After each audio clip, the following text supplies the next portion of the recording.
Movie की शुरुआत में हमें एक रेस्टोरेंट का सीन दिखाया जाता है जहाँ पर माइक, बॉबी, स्टीव और उसकी गर्लफ्रेंड जिसका नाम कैरल है, वो वहाँ पे बैठे हुए होते हैं और हेलोवीन के लिए प्लान तैयार कर रहे होते हैं।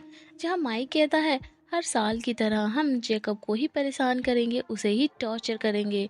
जो कि जेकब इनोसेंट सा लड़का था, लेकिन ये बात केरल को बिल्कुल भी पसंद नहीं आती और वो स्टीव को ऐसा करने के लिए रोकने लग जाती है। लेकिन वो इसकी बातों को इग्नोर मारता है, जिससे कि कैरल वहाँ से उठकर चली जाती है। फिर जैसे ही वो लोग पेमेंट करने पहुँचते हैं तो काउंटर पर बैठा हुआ आदमी जिसका नाम गैस होता है, तो वो उनसे हेलोवीन प्लान के बारे में पूछने लग जाता है। जहाँ माइक उसे कहता है कि वो एक लड़के को परेशान करने की सोच रहे हैं। तो गैस ये बात सुनकर वो भी उनके साथ जाने के लिए कहता है, लेकिन माइक उसे अपने साथ जाने से मना कर देता है। जहाँ वो बहुत रिक्वेस्ट करता है तो वो लोग उसे अपने साथ ले जाने के लिए मान जाते हैं। वो उसे अपना ड्राइवर बनाकर ले जाने के लिए तैयार हो जाते हैं, जिससे कि वो काफ़ी ज़्यादा खुश हो जाता है। सीन यहाँ से शिफ्ट होता है और हमें जेकब नाम के एक लड़के को दिखाया जाता है जो कि बहुत ही ज़्यादा मासूम था और उसे कैंडीज़ बहुत ज़्यादा अच्छी लगती थी, तो इसीलिए वो पंपकिन के बास्केट में लिए फिरता था। सो इस समय वो अपने साइकिल से जा रहा होता है और नेक्स्ट सीन में हम स्टीव और उसकी गर्लफ्रेंड केरल को देखते हैं, जहाँ पर स्टीव बहुत ही बेसब्री के साथ अपनी दोस्तों का इंतज़ार कर रहा होता है। जहाँ कैरल काफ़ी ज़्यादा बोर हो रही होती है और वो वहाँ से उसे चलने के लिए कहती है और वो एक बार फिर से उसे ये सब करने के लिए रोकती है। तभी स्टीव के फ्रेंड उसे इशारे से बुलाने लगते हैं, जिसके बाद वो वहाँ से चला जाता है।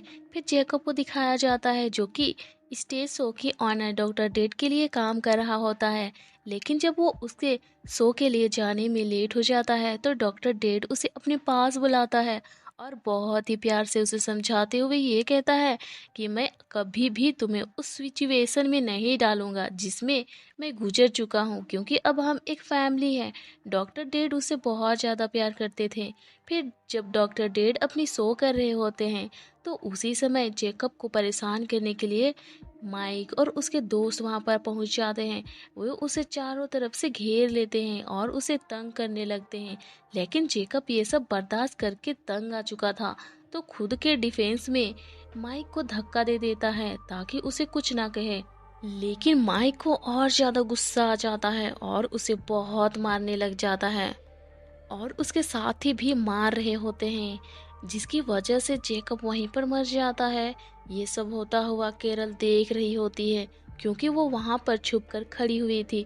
वो ये सब होते हुए नहीं देख पाती है और वो वहाँ से चली जाती है। फिर हम देखते हैं कि माइक और उसके दोस्त जब घर आते हैं तो उन्हें इस बात का कोई गिल्ट नहीं होता कि हमने किसी की जान ले ली, बल्कि वो कहते हैं कि जेकब की गलती थी, हम हर साल उसे टॉर्चर करते थे और वो बर्दाश्त कर लेता था, सह लेता था, लेकिन इस बार खुद को बचाने के चक्कर में मुझे धक्का दिया, तो क्या मुझे गुस्सा ना आता। दूसरी तरफ हम देखते हैं कि कैरल बहुत बुरा फील कर रही होती है जेकब को लेके।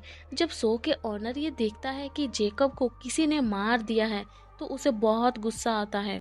वो दिल का अच्छा इंसान होता है। वो जेकब की बॉडी उठाकर अंदर ले आता है और उसके फेस पर कोई मास्क पहनाता है। उसके बाद वो एक रिचुअल करने लगता है और इस रिचुअल करने के दौरान जेकब वापस से जिंदा हो जाता है ताकि वो बदला ले सके उन लोगों से। दूसरी तरफ हम देखते हैं कि केरल टाउन के शेरिफ के पास जाती है और उसे सब कुछ बताती है, लेकिन शेरिफ कहता है मुझे अभी तक कोई रिपोर्ट नहीं आई है। लेकिन जब शेरिफ को पता चलता है कि टॉर्चर करने वाला में से एक उनका बेटा भी था, यानी कि माइक, तो उसे यकीन नहीं आता कि मैं टाउन का शेरिफ हूँ और मेरा बेटा ऐसे कर सकता है। तो वो सीधा डॉक्टर डेट के पास पहुँचता है और जब वो जेकब के बारे में पूछताछ करता है तो वो उनसे ये कहता है कि जेकब को कुछ लोगों ने बहुत ही बुरी तरीके से पीटा था, लेकिन अब वो ठीक है और वो जिंदा है और मैंने रेस्ट करने के लिए उसे घर भेज दिया है। शेरिफ सीधा जेकब के घर जाता है और दरवाज़ा नॉक करने लगता है, लेकिन कोई भी दरवाज़ा नहीं खोलता, तो वो वापस आ जाता है। सीन यहाँ से शिफ्ट होता है और हमें कैरल को दिखाया जाता है जो कि सो रही होती है, जहाँ पर किसी की कॉल आ जाती है और वो उसे ये कहता है कि मुझे पता है तुमने क्या किया है।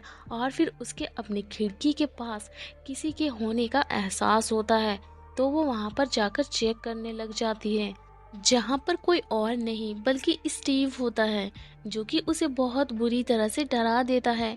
वहाँ कैरल बहुत ज़्यादा परेशान हो जाती है, तो स्टीव उसे समझाने की कोशिश करता है और उसके साथ वो ये भी कहता है कि हम तो बस थोड़ी सी मस्ती करना चाहते थे, लेकिन ये सब जाने अनजाने में गलती से हो गया था। जहाँ उन्हें ये भी बताता है कि शेरिफ ने इन्वेस्टिगेशन की है और उन्हें ये पता चला है कि जेकब जिंदा है। ये सुनकर कैरल को थोड़ा सुकून मिलता है कि चलो शुक्र है वो जिंदा तो है। फिर हम देखते हैं कि गस, जिसने माइक के साथ मिलकर जेकब को मारा था, वो वॉशरूम में होता है, जहाँ पर वही पंपकिन पड़ी होती है और उसमें कैंडीज होती है।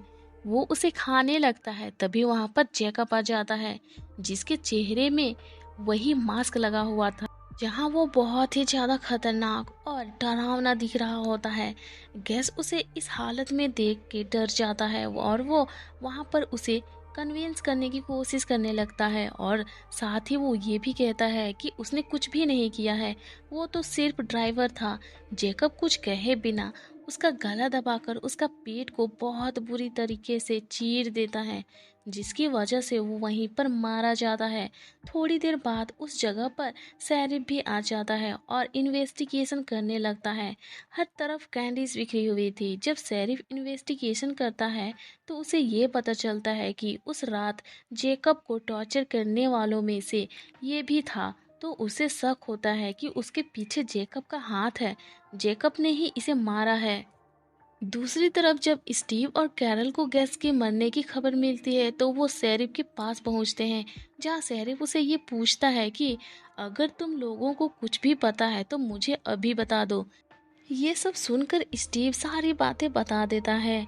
फिर वो जाकर माइक और उसके फ्रेंड को बताते हैं। माइक कहता है कि ये तो पॉसिबल ही नहीं है कि जैकब किसी का मर्डर कर सके, उसमें इतनी हिम्मत कहाँ से आई, और उसमें इतनी हिम्मत होती तो वो खुद को बचा ना लेता। जहाँ तक बात हुई गैस के मर्डर का, तो हो सकता है उसका किसी दुश्मन ने ही उसका मर्डर किया हो, जरूरी तो नहीं जैकब ही हो। तो बाकी सब लोग इस बात को मानने को तैयार हो जाते हैं। फिर जब बॉबी अपना घर जाता है तो उसे वही पंपकिन बास्केट वहाँ पर दिखता है, जिसमें कैंडीज रखी होती है। और जैसे ही उस बास्केट की तरफ बढ़ता है तभी जैकब उस पर हमला कर देता है और वो बहुत ही बुरी तरीके से अपने हाथों से उसकी रीढ़ की हड्डी को बाहर निकाल देता है, जिससे कि वो बहुत ही बुरी तरीके से वहीं पे मर जाता है। दूसरी तरफ हम देखते हैं कि शेरिफ को पूरा पूरा शक होता है कि ये मर्डर जैकब ही कर रहा है। तो वो दोबारा से डॉक्टर डेड के पास जाता है, तो वो उससे आने से कहता है, मैंने आपको बताया ना कि वो जख्मी था और मैंने उसे अपने घर रेस्ट करने के लिए भेजा है। ये लोग बात कर ही रहे होते हैं तो एक और पुलिस ऑफिसर वहाँ पर आकर शेरिफ को बताता है कि माइक का एक और दोस्त मारा गया है। शेरिफ वहाँ पर जाके देखता है तो उसे वहाँ पर भी कैंडीज मिलती है। अब शेरिफ का शक सच साबित हो चुका था। उसके बाद वो अपने घर के लिए निकल जाता है, जहां पहुंचकर शेरिफ ये देखता है कि उसका बेटा माइक बॉबी के मरने की वजह से बहुत ही ज़्यादा दुखी था। और उसे इस हालत में देखकर शेरिफ उसे भी उस रात के एक्सीडेंट के बारे में पूछता है, जहां वो ये कहता है कि मैं पहले ही सारी चीज़ें आपको बता चुका हूँ। जिसके बाद शेरिफ उसे घर के अंदर रखकर सारी खिड़की दरवाजे बंद करने के लिए कहता है। उसके बाद वो जेकब के घर जाता है, लेकिन उसे वहाँ पर जेकब नहीं मिलता। जब वो उसके बेड के नीचे देखता है तो उसे वहाँ एक कंकाल पूरी हालत में मिलता है, जिसे कीड़े बहुत ही बुरी तरीके से नोच नोच कर खा रहे होते हैं, जो कि बहुत पुरानी थी। शेरिफ ये सब देखकर बहुत ज़्यादा हैरान हो जाता है और उसके बाद शेरिफ जेकब की तलाश में निकल जाता है और अपने बेटे माइक से कहता है कि तुम घर पे ही रहना, बाहर मत निकलना, खतरा है तुम्हारी जान की। शेरिफ इस वजह से शहर पर में होने वाली कार्निवल्स, फेस्टिवल और इवेंट्स को रोक देता है और वो कहता है कि सब अपने घरों में रहे। इसके बाद हम शो के ऑनर डॉक्टर डेड और उसके साथियों को देखते हैं, जो कि उस पर काफ़ी ज़्यादा गुस्सा होते हैं, क्योंकि कर्फ्यू लगने की वजह से उसका काम बंद हो चुका था और उन्हें ऐसा लग रहा था कि ये सब कुछ उसकी वजह से हो रहा है। यहाँ पर डॉक्टर डेड का एक साथी उसी बाकी लोगों से चेकअप के बारे में बताने के लिए कहता है। तो मिस्टर डेड उन लोगों को ये समझा रहे होते हैं कि बाहर की दुनिया बहुत ही जालिम है और वो हमारे और जेकब जैसे लोगों को टॉर्चर करने का एक भी मौका नहीं छोड़ते। यहाँ तक कि हमारे मरने के बाद भी किसी को फर्क नहीं पड़ता और ऐसा ही जेकब के साथ हुआ है। तो इसीलिए मैंने उसे बदला लेने के लिए वापस से जिंदा कर दिया है। और उसके बाद सभी लोग उसका साथ देने के लिए तैयार हो जाते हैं। फिर हम देखते हैं कि केरल और स्टीव एक जगह पर होते हैं। केरल कुछ टाइम के लिए अंदर जाती है और जब बाहर आती है उसके सामने स्टीव आ जाता है, जिसे बहुत ही बुरी तरीके से मार दिया गया था, जिसे कि केरल काफ़ी ज़्यादा दुखी हो जाती है और उसे कुछ समझ नहीं आ रहा होता है कि तभी जेकब उसके सामने पहुंच जाता है और वो उसको भी मारने की कोशिश करता है। उसे पकड़ लेता है और वो उसकी जीभ को अपने हाथों से बहुत ही बुरी तरीके से उखाड़ लेता है और वो उसे उठाकर ले जाने की कोशिश करता है, लेकिन तभी वहाँ पर वो बेहोश हो जाता है। तभी वहाँ पर डॉक्टर डेड भी पहुँच जाते हैं और उसको जगाने की कोशिश करता है। फिर हम शेरिफ को देखते हैं। फिर वो लोग वही जगह जाते हैं जहाँ शेरिफ स्टीव को मरा हुआ देखकर माइक को फ़ोन करके उसके बारे में बताने लग जाता है, जिससे कि वो काफ़ी ज़्यादा दुखी हो जाता है। माइक बहुत ज़्यादा गुस्से में भी होता है और वो शो के ऑनर डॉक्टर डेड से मिलने पहुंच जाता है, लेकिन उसी समय उस ऑनर का आदमी उसे मारकर उसे बेहोश कर देता है। शेरिफ जब घर पहुंचता है और अपने बेटा को ढूंढता है तो वो उसे वहां पर नहीं मिलता। वो देखता है कि डॉक्टर डेड है वहां पर। शेरिफ उस पर गन पॉइंट कर देता है और पूछता है कि मेरा बेटा कहाँ है, लेकिन तभी पीछे से उसके आदमी आता है और उस पर अटैक करके उसे बेहोश कर देता है। फिर डॉक्टर डेड आगे बढ़ के एक चाकू से उसका गला काट कर अलग कर देता है। और फिर हम माइक को देखते हैं जो कि काफी डरा हुआ होता है, लेकिन तभी उसे अपने डैड की गाड़ी आते हुए दिखाई पड़ती है, जहां उसे ऐसा लगता है कि उसके डैड यहां पर उसे बचाने के लिए आए हैं। इसीलिए वो बहुत ज़्यादा खुश होता है, लेकिन फिर उसकी नज़र वहाँ पर पड़ती है कि गाड़ी के ऊपर उसके डैड का कटा हुआ सिर रखा हुआ था, जो कि बहुत ही ज़्यादा डरावना दिख रहा था। यहाँ उसे इस हालत में देखकर माइक बहुत ज़्यादा डर जाता है और रोने लग जाता है, क्योंकि अब उसे बचाने वाला अब वहाँ पर कोई भी नहीं था, यानी कि अब उसे मरना ही होगा। तभी जेकब उसके सामने आता है और वो बहुत बुरी तरह से टॉर्चर करते हुए उसके दोनों हाथों को उखाड़ देता है, बहुत ही बेरहमी से। और ये सब कुछ डॉक्टर डेड देख रहा होता है। वो काफ़ी ज़्यादा खुश हो रहा होता है। इसके बाद जेकब माइक के सारे दांतों को उखाड़ देता है, जिसमें उसे बहुत ज़्यादा दर्द होता है और फिर वो उसे बुरी तरह से फाइनली मार डालता है। नेक्स्ट सीन में हम उस ऑनर को देखते हैं जो कि किसी दूसरे शहर में अपना शो कर रहा होता है।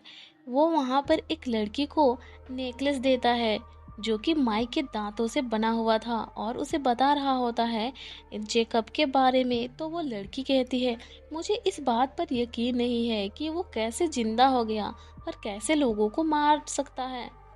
तो डॉक्टर डेड उसे कहता है कि कुछ लोग मासूम लोगों की बिना वजह से जान ले लेते हैं। उनको सबक सिखाने के लिए जेकब को जिंदा किया गया है।